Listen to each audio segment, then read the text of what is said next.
vamos a hablar un poco más en detalle sobre los misioneros y los pueblos originarios en Patagonia. Algunas cosas ya hemos visto en la charla anterior sobre el concepto del infiel, sobre las campañas militares, y ahora vamos a ver cómo se fue modificando esa primera imagen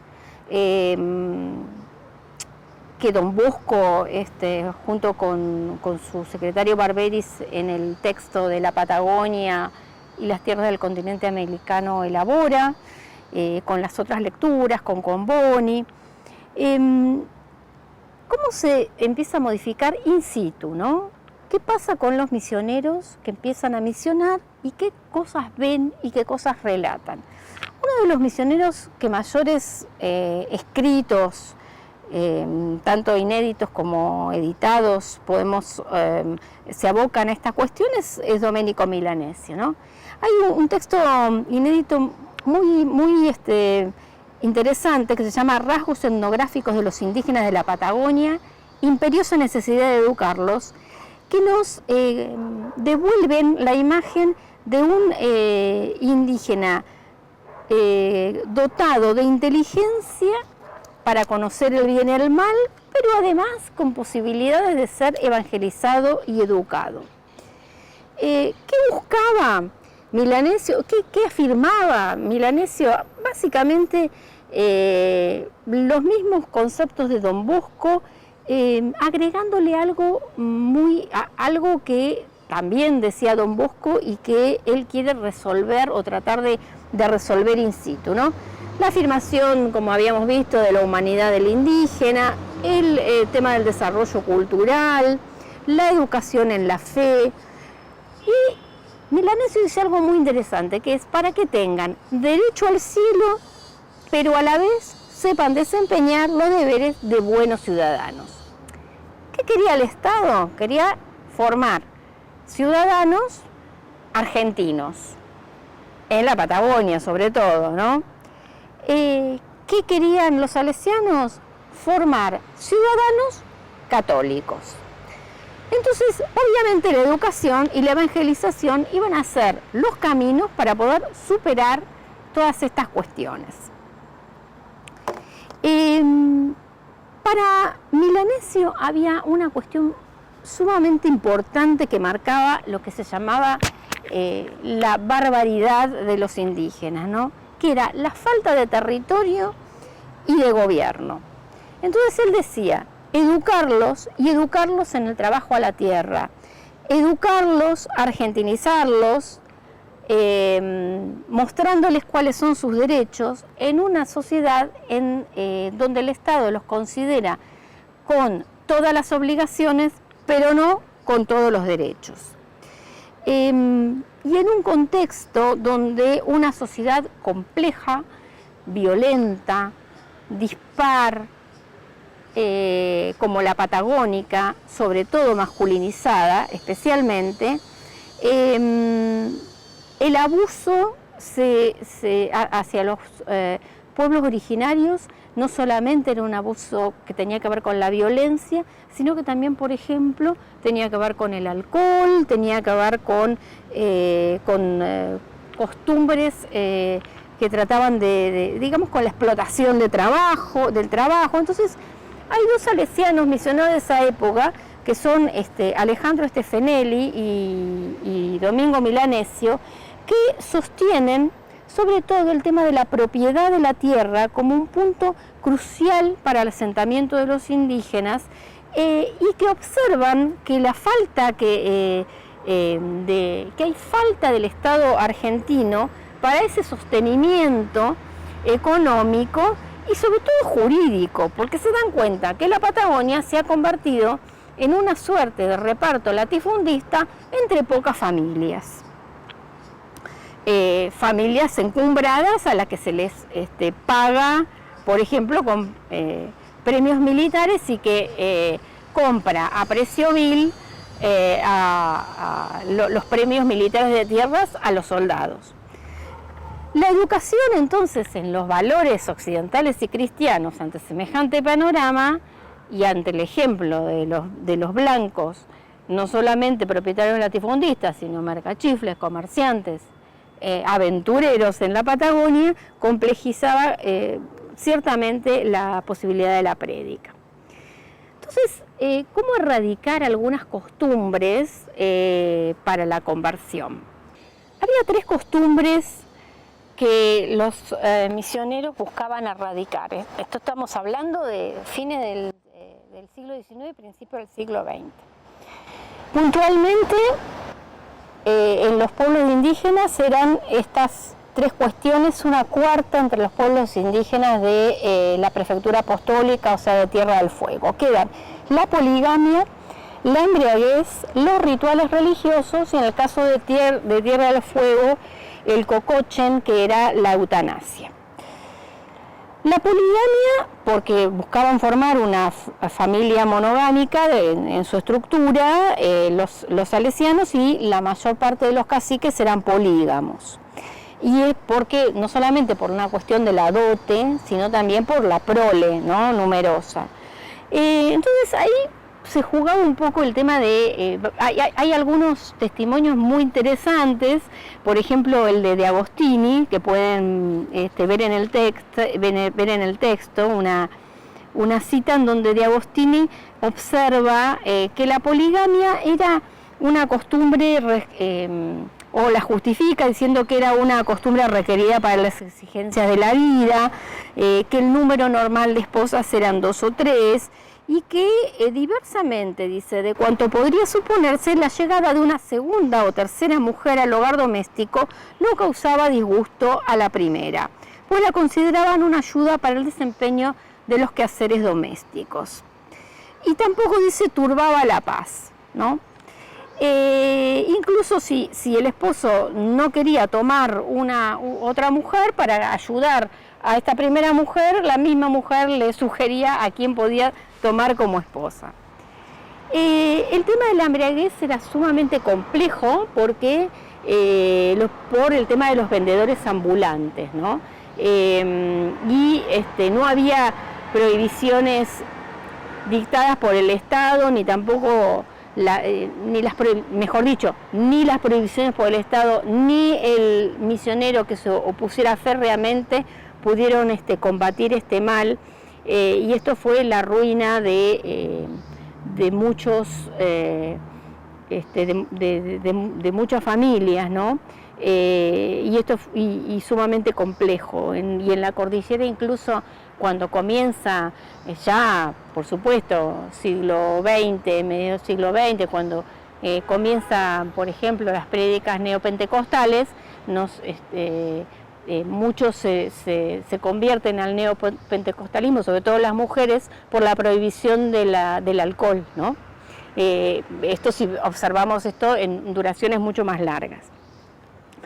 Y después algunas costumbres que los salesianos consideraban de esta época, ¿no?, supersticiosa, como era el guillatún mapuche o el camarujo tehuelche, que son rituales que convocan a una gran cantidad de la comunidad tehuelche o mapuche, y que en ese momento, por ejemplo, para los pedidos de las cosechas o de agua, simplemente es una reunión, un ritual que los convoca y que generalmente está presidida por uno o una machi, y que los salesianos de esta época, de fines del siglo XIX, ponen a estos considerados sacerdotes o sacerdotisas mapuche en una cuestión de oposición, ¿no? Mostrar que ellos son lo opuesto y que este ritual no es un ritual necesario, que lo importante es la celebración de la misa. Tienen ahí un texto del Boletín Salesiano que es sumamente interesante porque nos pone o ilustra esta cuestión de la que hablaba antes, de tolerancia estratégica, ¿no? Llega al lugar de misión Monseñor Cagliero, y entonces el relato dice: vino enseguida acompañado por sus 2 hijos y 2 lanceros a Ihueque. Preguntéle entonces por qué aunar a tanta gente y celebrar festividades sin invitar a su amigo el obispo. y que por eso mismo habíanme acometido sospechas de que así la reunión como las fiestas fueran malas. Le hice observar que su tribu, habiendo sido bautizado en parte y otra siendo ya catecúmena, no podía tomar más parte en aquellos ritos supersticiosos, y que tratándose de una reunión religiosa para dar gracias a Dios de la abundante casa hecha, cumplíale al ministro de Dios, el obispo y sus sacerdotes, misioneros, presidir la festividad y no ya al cacique. Me suplicó que permitiera la fiesta solamente por aquel día y aquella noche, mas conjeturando nosotros los desórdenes que por ende seguirían, me mantuve inflexible, exhortándole a no querer apesadumbrar a su amigo el obispo, que había venido de una lejana residencia para instruir a sus hijos y a su tribu en la fe cristiana y en la civilización. Es muy interesante porque este boletín salesiano después dice, el cacique le dijo a Monseñor Cagliero, mire, nosotros vamos a hacer nuestro guillatún, después cuando volvemos, si quiere, celebramos la misa. Entonces, esto nos acerca un poco a lo que es la cotidianeidad de la evangelización y a lo que es la resistencia de la evangelización de otra cultura que se impone por medio, en un contexto de suma violencia.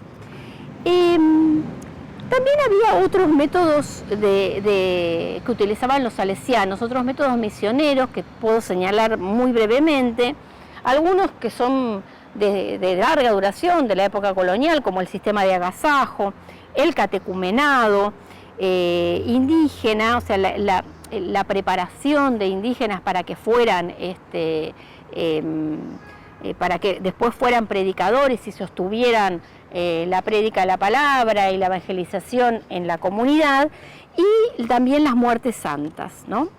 Los métodos de agasajo fundamentalmente eran cuestiones materiales que llevaba el misionero, directas, estampas, rosarios, crucifijos, indirectas, algunas cuestiones que la cultura blanca había introducido en la cultura de los pueblos originarios, como galleta, vestidos, tabaco.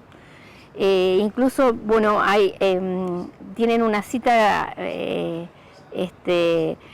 muy interesante de un diálogo entre un misionero y una mujer de 1895. Dice, en el primer toldo de indios hallamos a la madre que fumaba en gruesa pipa. Nuestra presencia no la alteró en lo más mínimo y francamente me preguntó, ¿traes alcohol? No, le respondí, los licores hacen mal, no se deben beber. Es cierto, añadió, yo no los bebo, tan solo cuando veo a la gente bailar alegremente tomo un poquito. ¿Vienes a vender otras cosas?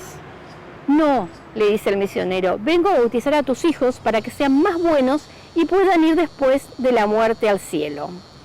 Este diálogo, que es un diálogo pedagógico, claramente, en la misión, nos muestra cuál era la cotidianeidad cuando el misionero se acercaba a algunos de los toldos o a algunas de las familias que vivían en la pobre ruralidad aislada de la Patagonia.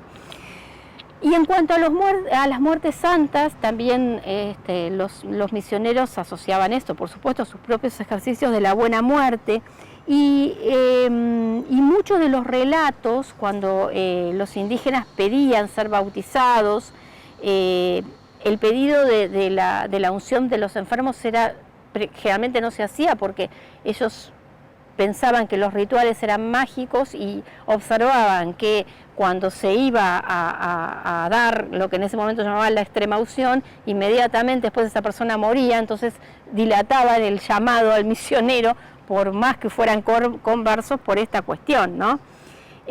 Pero sí eran relatados y después puestos en circulación para que se observara cómo había muerto ese indígena, que no era lo mismo un indígena que había muerto con el bautismo y con la unción que uno que no había muerto con los sacramentos, y para evitar que se volviera a la superstición. Digamos, transformaban algunas de estos relatos en diálogos de un discurso verdaderamente pedagógico para poder resumir en estos discursos que después publicaban en los boletines salesianos, de estos encuentros, de estos diálogos, como un relato pedagógico que resumía las verdades de la fe. Y como les dije anteriormente, el tema de los manuales misioneros fueron muy importantes, estos que relaté en el año 14, en el año 12 y en el año 14, tanto el que hace Milanesio como el que terminan haciendo formal Vespignani y posteriormente también Pedemonte, que son, la verdad que yo los invito a leerlos, esos manuales, ¿no? Sobre todo a quienes sean misioneros, porque se puede hacer un excelente correlato del contexto histórico de misión de un siglo al otro y cuáles eran los desafíos de estos misioneros. Algunos siguen siendo exactamente los mismos, ¿no? En lo que es la vida rural en la Patagonia. Y entonces Milanesio dice, el misionero tiene que tener fortaleza física y tener buena salud y además ser sólido en cuanto a su espiritualidad, ¿no? Porque esto le va a... porque va a tener desafíos por delante realmente que van a poner en juego su propia vocación y cómo debe comportarse, ¿no? Entonces ahí el manual de Milanesio es muy detallista en en cómo se tiene que preparar el misionero para la misión. Y además es detallista en eso, pero además es un manual muy simpático porque en cuanto a las cuestiones folclóricas de la vida de la Patagonia y que relata Milanesio en estos manuales, ¿no? En cambio, los manuales de Vespignani, del 14 y de Pedemonte, son manuales que no tienen este color que le pone Milanesio de la propia experiencia, sino que son más rigurosos, son manuales más que nada, son reglamentos. Lo que podemos decir es que Milanesio hace un manual y Pedemonte y Vespignani hacen un reglamento, ¿no? ¿Qué es lo que hay que evitar? ¿Qué es lo que...? Incluso hasta también hace divisiones por zonas, ¿no? Tenemos una cantidad de cartografía y de mapas y que podemos leer la misión en los relatos cartográficos que van los misioneros, por ejemplo, los mapas del padre Gramática, y hasta incluso para los historiadores esto es fantástico, porque él pone, acá estaba el ferrocarril, acá había un poblado, acá se podía ir de un pueblo al otro en tal medio de transporte. Entonces, son sumamente interesantes. Bueno, a veces nos quedamos con el primero porque el primero, el de Milanesio, relata cuestiones de la cotidianeidad, de la vida de esa época, de principios del siglo XX en la Patagonia, de una sociedad en movimiento, vista, siempre hay que pensar esto, vista por un misionero italiano que tenía en su haber muchos años de recorrido. Y para terminar hay algo que me parece que es muy interesante de destacar y que son la forma en la que los misioneros recuperaron las lenguas de los pueblos originarios en este contexto del que venimos hablando, ¿no? De violencia, de exterminio, de prohibición por la ley 1420 de hablar otra lengua que no fuera el español. Entonces, con una lingüista especializada en Mapudungún, con Marisa Malvestiti, hemos estudiado cuáles eran los vocabularios que le permitieron a los salesianos armar como pequeños manuales, ¿no?, de misión para poder predicar, ¿no? Como en la lengua. Ellos sabían que acercarse, también lo dicen los mismos reglamentos, ¿no?, acercarse sabiendo o tratando de entender y aproximarse con palabras que fueran de su lengua originaria, que aunque estuviera prohibida hablar, cambiaba completamente el acercamiento y el intercambio de la evangelización. Entonces, miren, en 1898 el padre Milanesio publica, a modo de propaganda, por supuesto, mandándolo a los cooperadores italianos para que pudieran poner limonas para las misiones, el Piccolo Catequismo, que traduce al mapuche en Puchi Suguntani Quimael Puhuincaché, perdón por la pronunciación de Mapudungún, que es una lengua que no manejo, y sin embargo, ¿y qué hace Milanesio? Milanesio toma, prácticamente copia de un manual que se llamaba Manual de Piedad chileno, que a su vez había tomado vocabulario de Mapudungún de la época colonial de Febrés, del jesuita Febrés, del siglo XVIII, y arma este Piccolo Catequismo donde compara las tres lenguas, ¿no? El italiano, el español y el mapudungún. Y es un vocabulario adaptado para la prédica, ¿no? O sea, el credo, las oraciones más importantes, jaculatorias. Después él hace otros estudios en otros textos que se llaman, por ejemplo, de Patagonia, Lingua, Industria, Costumbre e Religione dei Patagoni, que son más bien filológicos, o sea, el estudio de la lengua. Pero bueno, publica esta pequeña herramienta. Si Milanesio fue el representante del Mapudungún o del Piccolo Catequismo, de la herramienta para predicar en Mapudungún, en la Patagonia Austral la lingüística misionera fue más rica y más prolífica que en la Patagonia continental, siendo incluso más compleja, porque en la Patagonia Austral, en Tierra del Fuego, tenemos 4 grupos de pueblos originarios: el Selknam, el Haush, los Yaganes y los Cahuéscar, estos dos últimos grupos de canoeros. Pero así todo, siendo mucho más compleja, lenguas más complejas, porque pensemos que el mapuche en la etapa previa a la conquista y después también siguió siendo como la lengua franca de la Patagonia continental, ¿no?, en la que se comunicaban las distintas etnias. Pero la Patagonia Austral era en ese sentido más compleja. Y esto lo vemos en los cuadernos de algunos de 3 misioneros, 2 misioneros y una misionera, que anotaron lo que escuchaban y estaban, digamos, ellos pusieron mucha atención en tratar de recuperar la lengua de estos pueblos originarios, que después también usaban para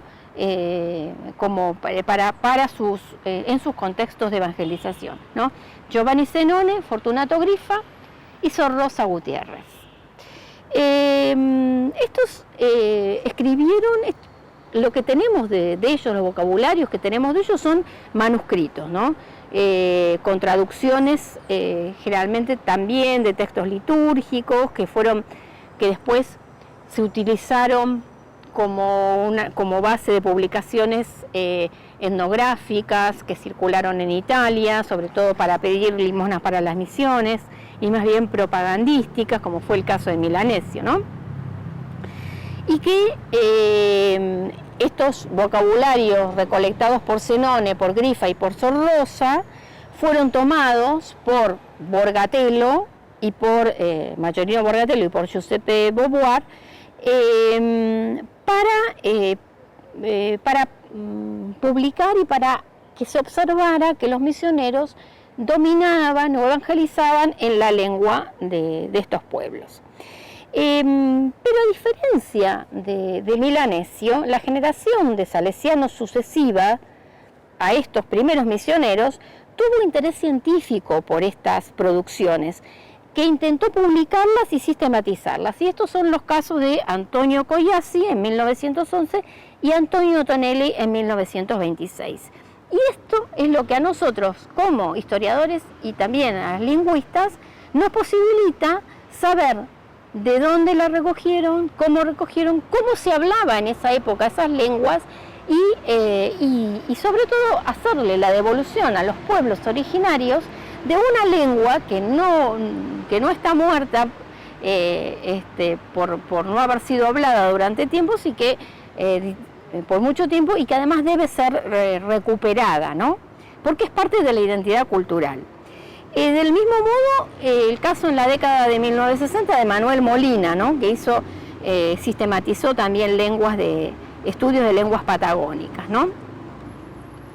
Pero fueron el caso de Beauvoir, de Cogliasi, de Tonelli, que con fines académicos reunieron esta información generada por la congregación y lo pusieron en archivos que nosotros después pudimos estudiar.